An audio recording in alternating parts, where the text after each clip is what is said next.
Hi, for context, before I get into this video, I am away at a meet, so I'm sitting in the hotel lobby, so I apologize if there's any miscellaneous background noise. But anyway, moving forward, the first reading with weapons of math destruction, really what stuck out to me and my key takeaway of this was that college rankings and admissions algorithms amplify inequity rather than providing equal opportunities for success. So kind of going back in time to my college admissions process was a little different than the average student applying to college, as it was streamlined through the athletics department. I still had to apply and be admitted to the school, but the process was a whole lot different than my counterparts in high school. I remember listening to their stories and their trials and tribulations and talking about rankings, the importance of test scores, and just a lot of other things that went into it, which was, I remember, being really, really stressful for them. And it was a really interesting thing to kind of read more and kind of see the admission side of those qualities. But something that really stood out was thinking about the importance of the ratings of colleges. I was shocked by the idea to spend more on marketing to attract applicants who will never be admitted, solely with the purpose of boosting the selectivity of the school and inherently increasing their college ranking. So that was really interesting to me.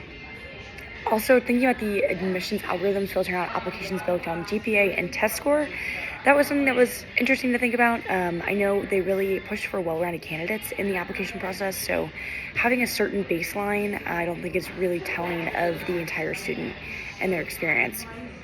Secondly, moving into the TED Talk titled Era of Blind Faith in Big Data Must End, my key takeaway from this was that there's lots of money to be made in unequitable and unfair data practices. The concept of weapons of math destruction talks about how there's a lot of unfairness and equitable decisions in the implementations of algorithms. And what that looks like, it's money earning for places to kind of push these algorithms out that might make them more profitability in their business. This really pushed on the idea that it's a political fight to demand accountability because there's no push for that currently. I know she had mentioned the discussion of the New York teachers and shared that graph of there's no even distribution. The distribution was all over the place. It was a really astonishing graph, and they had said that they would not expose the formula as it was by a private company. Just kind of a lot of fluff there, but that was a really interesting thing to look into and learn about. I definitely think there's a lot of unfairness, is what it sounds like, and unequitable things coming from these algorithms. The second TED Talk, Machine Intelligence Makes Human Morals More Important. My key takeaway from this is that machine learning is not a get out of ethics free card.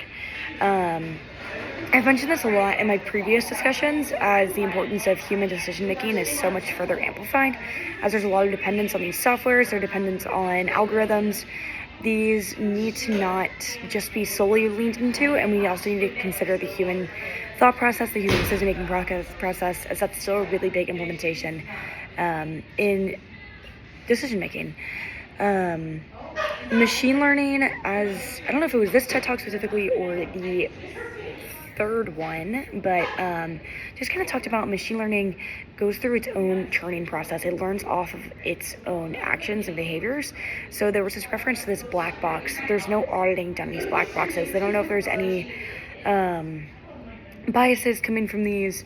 We don't know really what is learning off of another. I know it talked about how we can't really outsource our responsibilities to machines, as there's a lot of things that are just not predictable and ethically sound with these algorithms. Going into the third TED Talk, the human insights missing for big data. My key insight here was that we must integrate human knowledge with big data. This kind of goes hand in hand with the last TED Talk, as I had referenced. But people have this craving for prophecy. We want to know kind of the end all be all. We want to prompt these things and just give us an immediate turnaround. And big data, these machine learning softwares and programs seem like a really easy, immediate response to that, as we can type something in, prompt it, and then get a immediate response back, which is amazing in principle, but in application, there's a lot of biases. There's things that are fluctuating. There's unreliable things that are going on with that. and it's just not something that can be solely led on. I know the example of Nokia. I thought it was really interesting when she had first mentioned Nokia, as I knew Nokia's downfall and not adjusting to the market trends. So her working with them firsthand was really interesting to kind of learn about that. But Nokia, she talks about they neglected the findings she presented because it wasn't considered big data. I think she had, I don't know the phrase that she had coined it. I don't think I have it written down, but thick data, I think is what she called it. And it was more having like solid basis for where data's derived from and not necessarily a lot of data points. So having that thick data and integrating that with big data is really key. That was Nokia's downfall, as they didn't integrate that with their big data.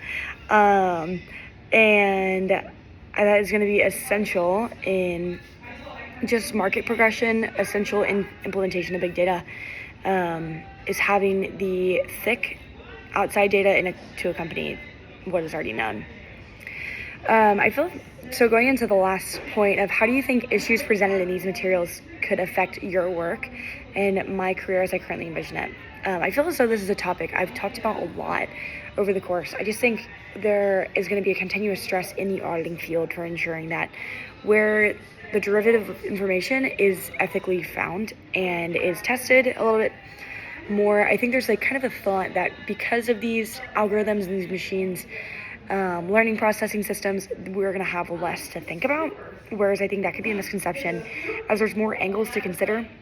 There's more things that are going to go into play to determining the validity of these data points, productions, and so on. I'm nervous as this is a new field and I'm also new into the field. I think there's a lot of opportunity here to learn and be ahead of the curve. But I'm also very curious to see where it does go. So those are kind of my thoughts on this segment. Again, I apologize for the miscellaneous background noise, and I hope you were able to bear with me through that. But thank you.